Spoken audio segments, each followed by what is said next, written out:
as well as fleets of submarines, destroyers, frigates, corvettes, replenishment ships, and amphibious assault ships. In this video, we will analyze how USA and India can help Japan in thwarting any Chinese aggression. The Chinese military is an impressive force, but local geography will create challenges during wartime. Japan controls a string of islands that form the Miyako Strait, which Chinese naval forces must transit to enter the Western Pacific. Properly fortified, the Japanese-held Ryukyu Islands could conceivably block passage of the strait altogether. Japan could use the Yakuza Islands to execute an anti-access, area denial plan in the Miyako Strait. Like any good A2AD strategy, such a plan in the strait would require a fraction of the spending necessary to overcome it. Japan's self-defense forces will initiate the following steps to counter China. 1. The radar network consisting of an TPY-2 radars would stand guard against ballistic missile attacks by the 2nd Artillery Corps of China.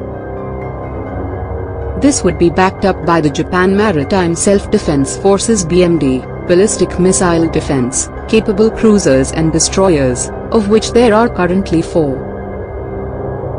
2. Patriot PAC-2 and PAC-3 interceptors would provide point defense against aircraft and ballistic missiles respectively. 3.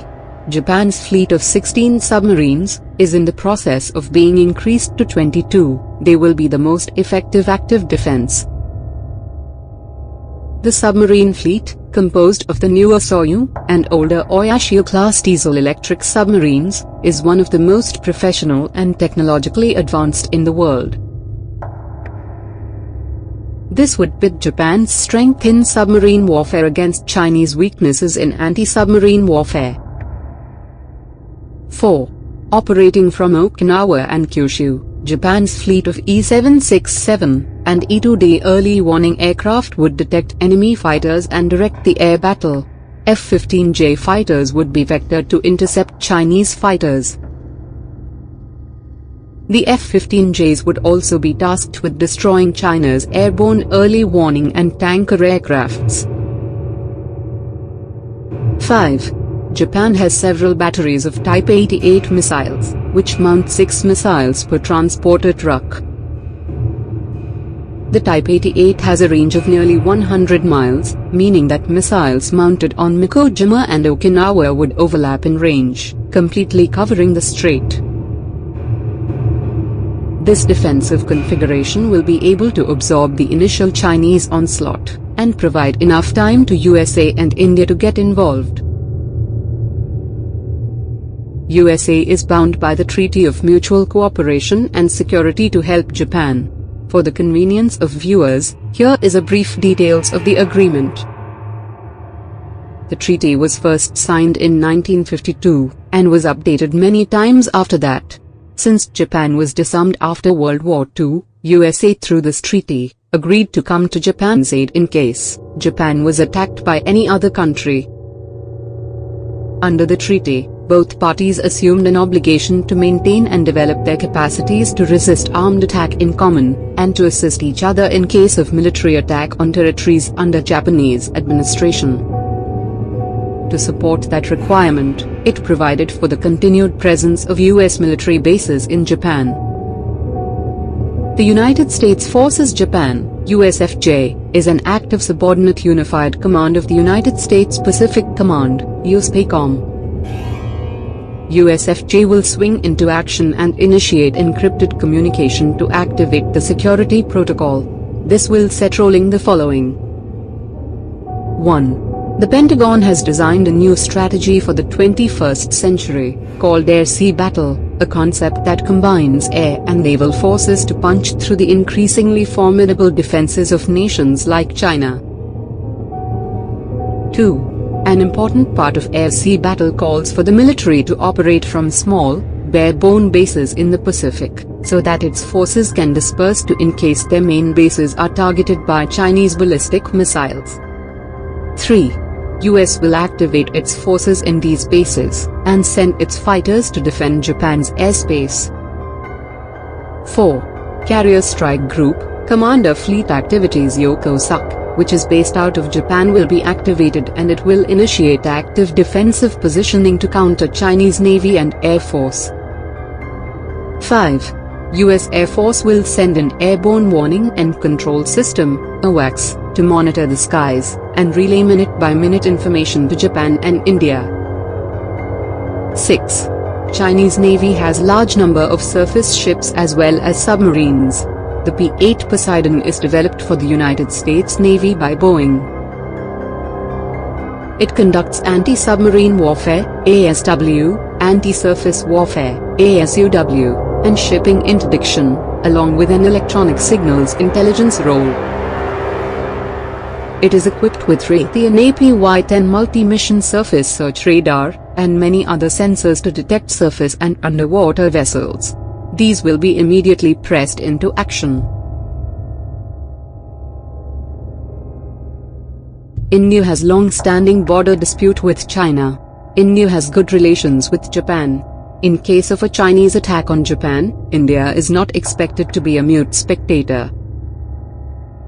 Japan's loss is India's loss, as both of them have China as common rival. Also, if China gets away with aggression against Japan, it will become more buoyant and create problems for India.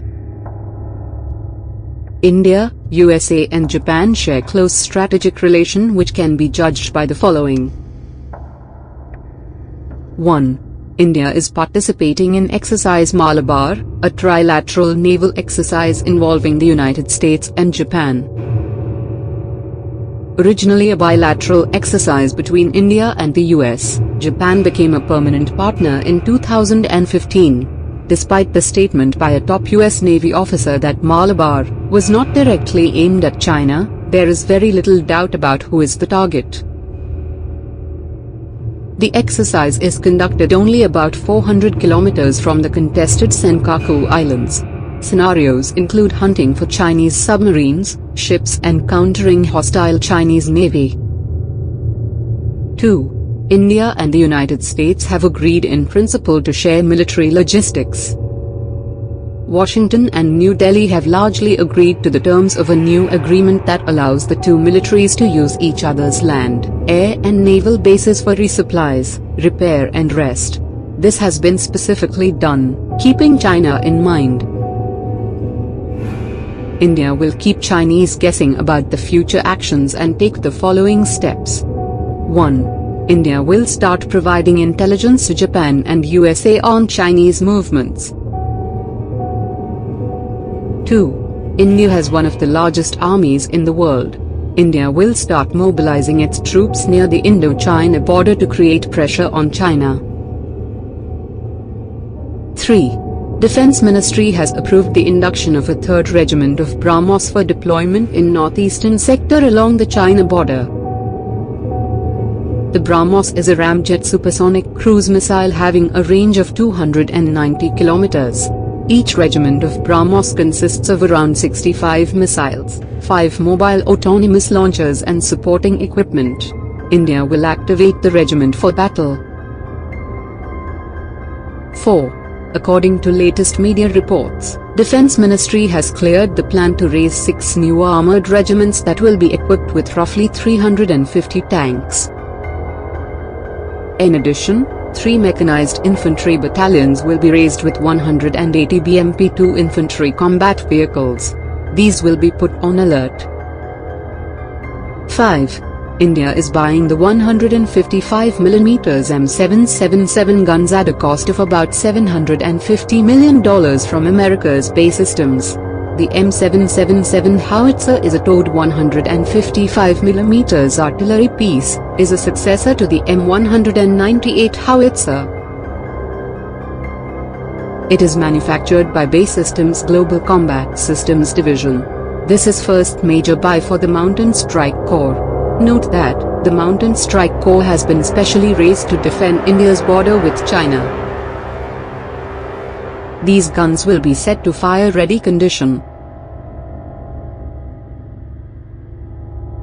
Though Japan's military budget is about 1/4 compared to China, Japan's self-defense force is an efficient unit. it can drive the confrontation to a stalemate on its own. USA and India's actions will heavily tilt the balance against China. China also has dispute with all the neighboring country except Pakistan. Pakistan is expected not to intervene as it is dependent on USA for economic aid. Surrounded by rival nations like Vietnam and Philippines, China will find itself under immense pressure. It will understand that it's a war it can't win but only lose.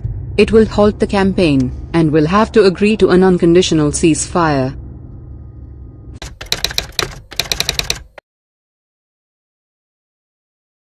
In recent past, China has been very aggressive in its posturing, and has shown intent in expanding its spheres of influence.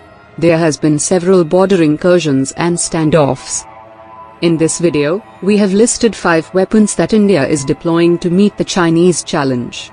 The weapons are listed in increasing order of impact. Number 5. India is buying 145 M777 guns at a cost of about $750 million from America's BAE Systems. The M777 howitzer, a towed 155mm artillery piece, is a successor to the M198 howitzer. It is manufactured by BAE Systems Global Combat Systems Division. Under Make in India initiative, the gun's assembly, integration and testing will be shifted to India. This is first major buy for the Mountain Strike Corps. Note that, the Mountain Strike Corps has been specially raised to defend India's border with China. Artillery pieces don't get much limelight when compared to fighter jets or missiles, but are one of the most effective weapons in large-scale wars. They can obliterate armored regiments or infantry divisions, and can block the enemy from capturing territories. The M777 is designed with weight and size in mind. It is lighter than any other 155mm howitzer, having a weight of only 4,100 kilograms. The lighter weight and smaller size allows the M777 to be transported by the C-17 and C-130J aircrafts, CH-47 helicopter as well as trucks with ease. Number 4. Chinese Navy has large number of surface ships as well as submarines. To counter this, India has acquired 8 P-8I Poseidon, and has approved further purchase of 4 more which will be delivered next year. P-8I is a customized export variant of the P-8A for the Indian Navy. The P-8 Poseidon is developed for the United States Navy by Boeing. It conducts anti-submarine warfare, anti-surface warfare, and shipping interdiction, along with an electronic signals intelligence (ELINT) role. It is equipped with Raytheon APY-10 multi-mission surface search radar, and many other sensors to detect surface and underwater vessels. It carries torpedoes, depth charges, SLAMER missiles, Harpoon anti-ship missiles, and other weapons for offensive intervention. Having a combat radius of 2,222 kilometers, it is ideal for patrolling the vast Indian Ocean region, and neutralizing enemy vessels. Number 3. BrahMos is the only supersonic cruise missile in the world. It is jointly developed by Russia and India. It has a range of 295 kilometers, and travels at speeds of 2.8 to 3 Mach. It can be launched from submarines, ships, aircraft or land. Its speed provides little reaction time to enemy air defenses. Guided by navigation satellites, its own inertial navigation system or independent radars, it can precisely hit its target. India has deployed BrahMos in 3 platforms, which are as follows. 1. Kolkata-class destroyers is equipped with BrahMos, and will be guided by very powerful MF STARS radar. 2. BrahMos has been fitted and successfully fired from India's frontline fighter, Su-30 Mki. 3. Army is inducting a regiment of land-launched BrahMos in Arunachal Pradesh, along the China border. Chinese do not have a defense against BrahMos. There is only one defense system in the world known to have high chances of defending against BrahMos, that is, Barak 8, which is jointly developed by India and Israel. Number 2. INS Arihant is the lead ship of India's Arihant class of nuclear-powered ballistic missile submarines. The 6,000-ton vessel was built under the Advanced Technology Vessel Project. It is India's first nuclear-powered submarine. Construction of 3 more submarines of this class is also underway. It has 4 vertical launch tubes, which can carry 12 smaller K-15 missiles, or 4 larger K-4 missiles. K-15 is a nuclear-capable submarine-launched ballistic missile with a range of 700 kilometers. K-4 is an intermediate-range nuclear-capable submarine-launched ballistic missile having an effective range of 3,500 kilometers. India currently possesses the ability to launch nuclear weapons from land and air. Arihant, armed with K-series missile, will complete the nuclear triad with the capability to launch nukes from sea. This way India will have a very reliable second strike capability and deter China from any misadventure. Number 1. Agni-5 is an intercontinental ballistic missile developed by the Defence Research and Development Organisation, DRDO, of India. Though the reported range of Agni-5 is 5,800 kilometers, it is widely believed that Agni-5 has a range of 8,000 to 10,000 kilometers. Even with stated range of 5,800 kilometers, it can hit most parts of China. It carry a 1.5-ton warhead, has a speed of 24 Mach and accuracy of less than 10 meters. Though exact details are classified, it is widely speculated that Agni-5 feature multiple independently re-entry vehicle, MIRVs, with each missile being capable of carrying 2 to 5 separate nuclear warheads. It is India's most powerful deterrence against any Chinese aggression. Above the clouds, high in the Himalayas, the old Silk Road climbs through 14,000 feet to the Natula Pass, where 2 immense nations meet. It's here that India comes face to face with China. 40 years ago, they fought a fierce frontier war. Now, finally, the border is reopening for trade. Symbol of epic change in both countries as they dash for growth and new riches. India and China together will shape much of this century for all of us.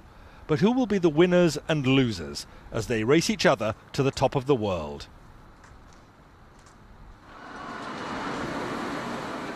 I'm setting off on a journey through China and India to watch the race unfold. First Shanghai, and the Chinese sprint from the very start. Welcome to take our backup train. The airport train pushes through 430 kilometers per hour, 270 miles per hour, for a mere 8-minute journey. Impressive, undoubtedly. Vitally needed, hardly. But this train is a political statement. Be amazed, be very amazed by China's rise. Once China decided it wanted the fastest train in the world, there didn't need to be any public discussion. This isn't a democracy. In a one-party state, what the government wants, the government gets. The train seems to shout to the world, "We're overtaking you all." Arriving in India is a very different story. This doesn't immediately look like a country on a dash for growth. A taxi in Mumbai, the country's commercial capital, gives me far too much time for a close-up view of slums and jams. Most of India's roads are hopelessly inadequate, part of a lousy infrastructure. But what's holding India back?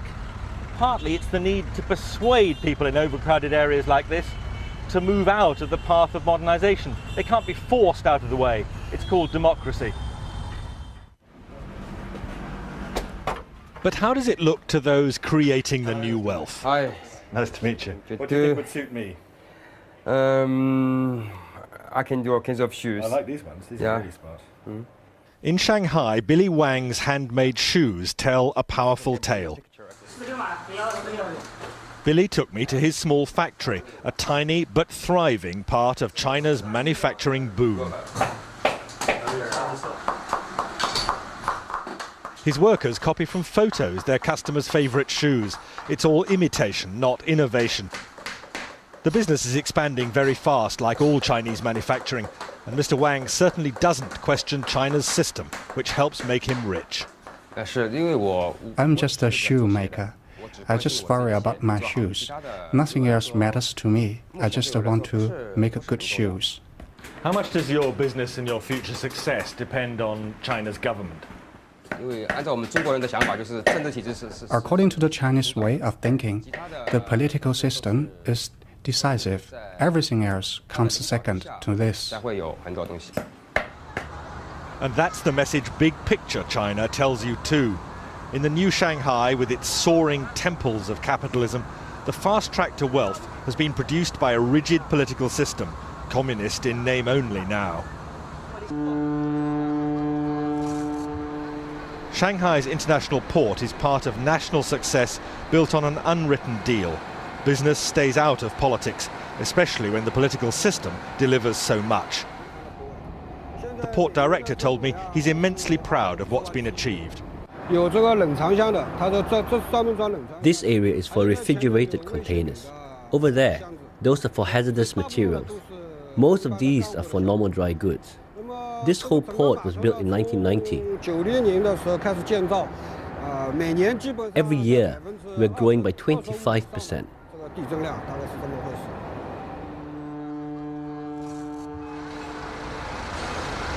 More than that, it's largely one-way traffic here. China doesn't buy much overseas, but produces vast quantities of goods for sale. China's achievement is simply staggering. Single-minded, one-party government making clear decisions which mean that China dominates the export world. It's staggering to watch this. Containers coming on and off ships simultaneously, most of them coming into China empty, most of them going out crammed with Chinese exports. This isn't something that should worry just India, it worries economies across the world. A huge trade imbalance. Basically, we have a lot of construction going on right now just before the monsoons. But in India, young risk-takers are not dismayed by China's success. The story of Tarun Tadani in Mumbai is typical. All our designs are basically finalized. Tarun is a man in a hurry to share in India's consumer boom, happening now. Tarun, still only 22, cut short studies in America to create this fashion accessories business.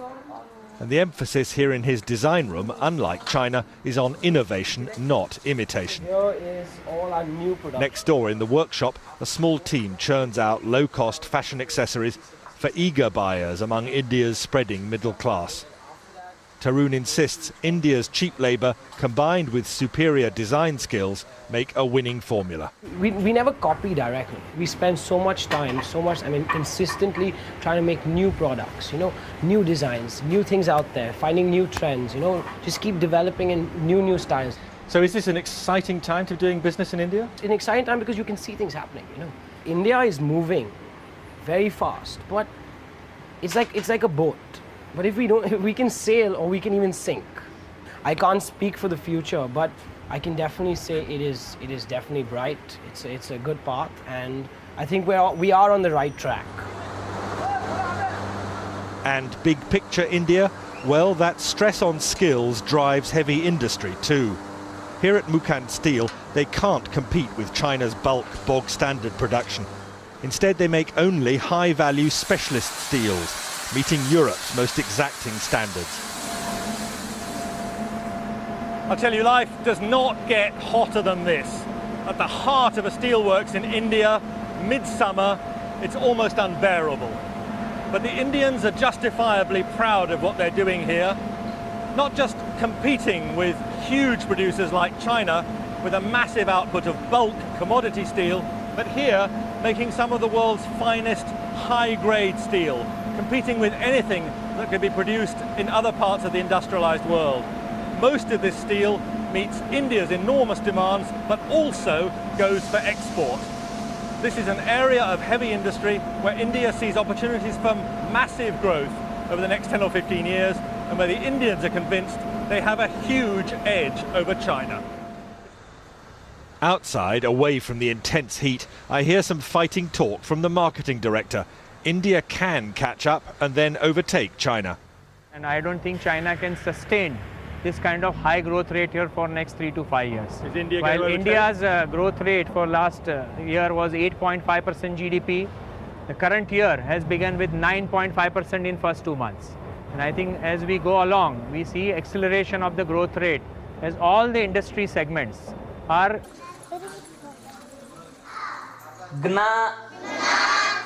And fighting poverty means giving children skills which could lift them to jobs inside India's urban-led boom. An escape route from very low wages working the land. What would you spend it on? As it is, the headmaster sometimes despairs at the risk of perpetual poverty here. Resources, because uneducated parents, they are not sending their children properly to the school. Absentees, their children absentees, they are at least continuously nearly 10 to 15 days they are absenting. By that way, will not understand lessons properly. But if they get better educated, will that give them a different chance in life than their parents? I mean, is the future for them better? Definitely, sir. Definitely. Now look at this. Still India, but the contrast could hardly be more extreme. This is the breath-catching campus in Bangalore of Infosys, India's own homegrown software giant, and a major contributor to India's explosive growth.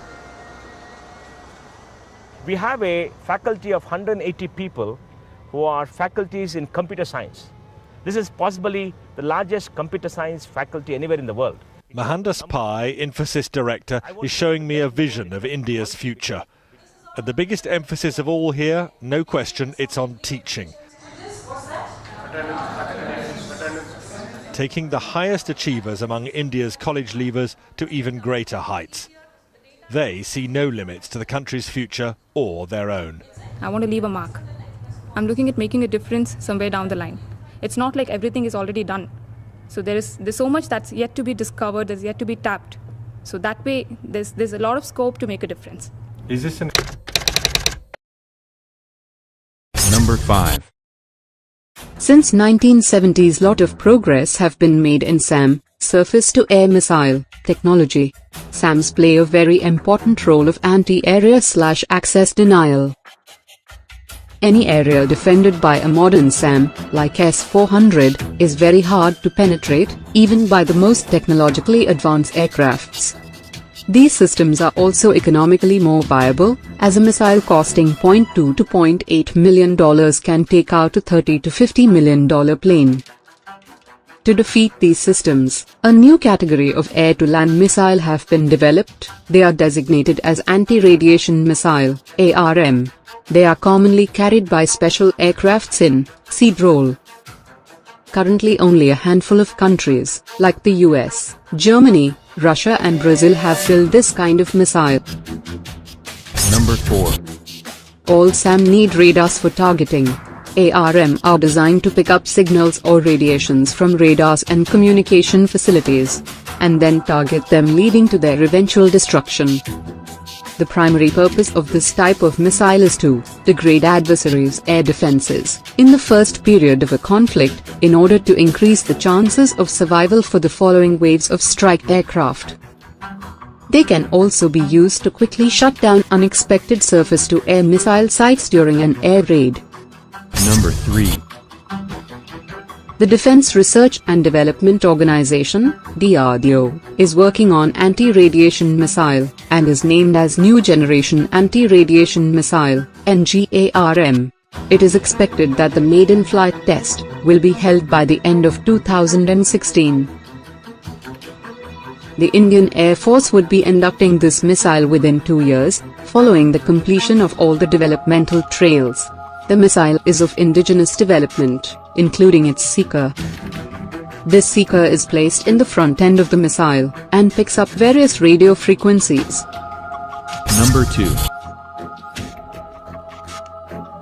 The missile is a single-stage, solid-fueled system, and will be using dual-pulse propulsion system instead of thrust propulsion. This is the first time DRDO is using a dual-pulse propulsion system. The missile will initially coast by firing the first pulse. The second pulse will be initiated just before interception of the target, that is the terminal phase.